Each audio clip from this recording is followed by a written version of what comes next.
What's up, guys? I'm here giving you the review on the Lone Wolf Pocket Arm, but also a comparison on the two best mobile camera arm options in my opinion, which is the Lone Wolf Pocket Arm and also the Fourth Arrow stiff arm with the 3.0 Talon Base that folds up. Super small package, super awesome. Not only do I want to talk about these two camera arms, but I want to talk about why this small rig fluid head is the best fluid head for you this fall. Not because it's small, but because of the cross compatibility. Yeah. I'm going to talk about the Peak Design clips, how they're cross compatible with the small rig fluid head, why it could be the ultimate game changer for you when it comes to lugging your camera around, keeping it at the ready while you're walking into your spot, climbing your tree, etc. So let's start with the Fourth Arrow arm. Now, I've been running this arm for, actually I think it's only been 1 year because they just came out with this base, the 3.0 Talon Base. I had a little bit of issues with mine. The edges of it kind of were bending a little bit because I got the first production version of this, I believe. Since then, they've changed the talons a little bit so that they're connected and they won't bend on you when you use the cam over buckle, which I have. The thing I love most about this camera arm is just how versatile it is. You can just undo this little knob right here and you literally have 360-degree rotating leveling, which is unreal, really. This thing can hold a ton of weight.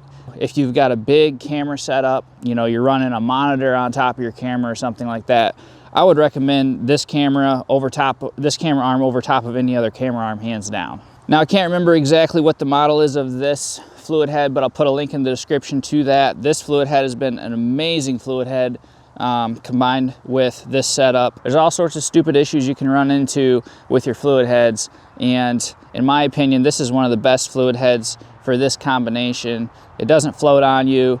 You can get it just enough tension so that you can move it, but it'll still stay steady when you let go.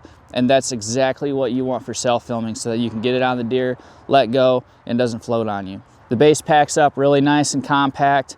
I've customized mine a little bit so that I can wrap my strap around it and it just doesn't go anywhere. Super nice. I don't know the exact weight on it, but with the fluid head and everything on mine, I think it came in at about 3.5 pounds. Size-wise, has a really good extension length. If you compare it to the Lone Wolf, it's a little bit longer, and the thing is rock solid, and it's really light, honestly. For as being as stiff as it is and solid, it's super lightweight. The only downside I really have with this camera arm is just that it's a big, sturdy camera arm, really.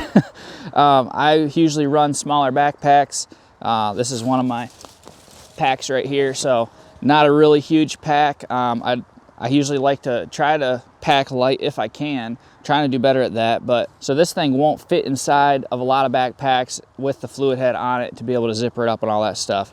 So I've just kind of put this on the side of my pack or strapped it on the side or whatever, and then I put my base inside the pack, and that's worked pretty well for me. So with the Lone Wolf Pocket Arm, I'm not going to say that this is the end-all be-all camera arm, but I will say this is a very innovative camera arm. I think it's the first of its kind to come out that's doing what it's doing.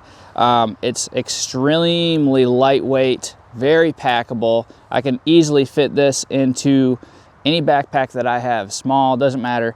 I can fit it into the pocket with tons of room to spare, and I think that's mainly due to the way that they have the tree base connected up to the arm in a way so that you fold it down and you have an extremely slim profile. So I come from a professional film background, and I don't want to go into all the ins and outs of this. I'll just tell you that it's a very solid camera arm.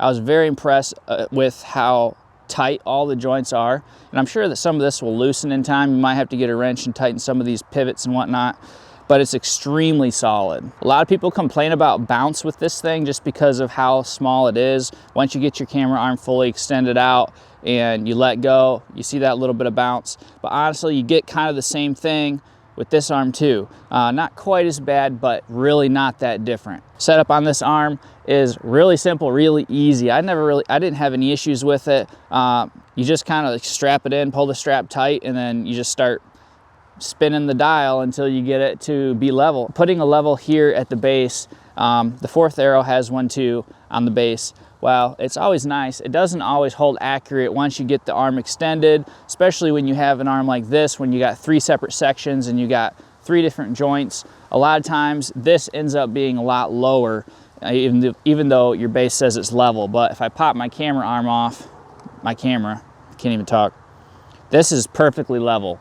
So this is holding very, very true to the level that it's saying up here.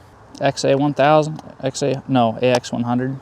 Yeah, I have my Sony AX100 on here, and this has been my run and gun self-filming camera for a while. It's extremely lightweight, so I would definitely run this camera on here, but I would also run my DSLR, which I'm filming with right now. It's a Sony a7 III, and I've got a 24-105 lens on there, and that's a lot heavier than this, and I put it on there and it works pretty good. So if you're the guy that goes out and films yourself all the time, and you don't have a ton of space in your pack, and you don't have a huge camera, pocket arm.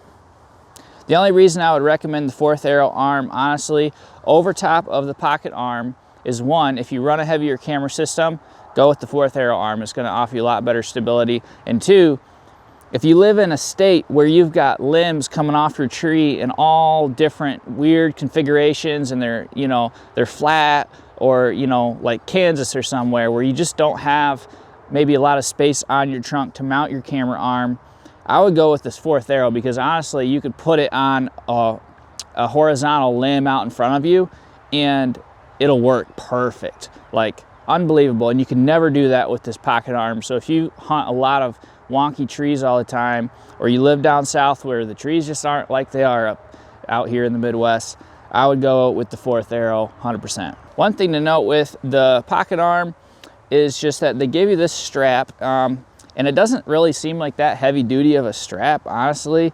I usually always replace all the straps with my own type of attachment method, but I will say that this works very well. It's very easy to do with the buckle that they've got. Yeah, I could see just a little bit of silencing on the metal buckle, you'd be ready to go. Also, if you wanted, you could easily just take some am steel, make yourself a rope with a little Prusik knot on it, or you could even do daisy chained am steel, and you probably could get away with that too. So now I want to get into the part of this pocket arm design, specifically this fluid head that has got me so freaking hyped up for using this system this fall, which is this. This little thing is a quick disconnect attachment. It works specifically with the Arca style plates. So the small rig fluid head uses Arca style plates, as well as the Peak Design quick disconnect clip. Just so you know, it's not going to work with every single plate that you have. You want to make sure that your fluid head is made so that it accepts and uses the Arca style plates. I have one here attached to this belt. When you're on your way out to your stand, to your tree, or you're just walking around, you know, scouting, you have this thing clipped to your side. You can take this clip off and attach it. I've seen people put it on their backpack strap. I have another one that's on my saddle, and this thing's not going anywhere. Like, it's not, it can't come off. It's an actual locked system. It has a little button on it so that you can release it, and I just configure it so the button's on the top there. I can hit the button with one hand, pull it off.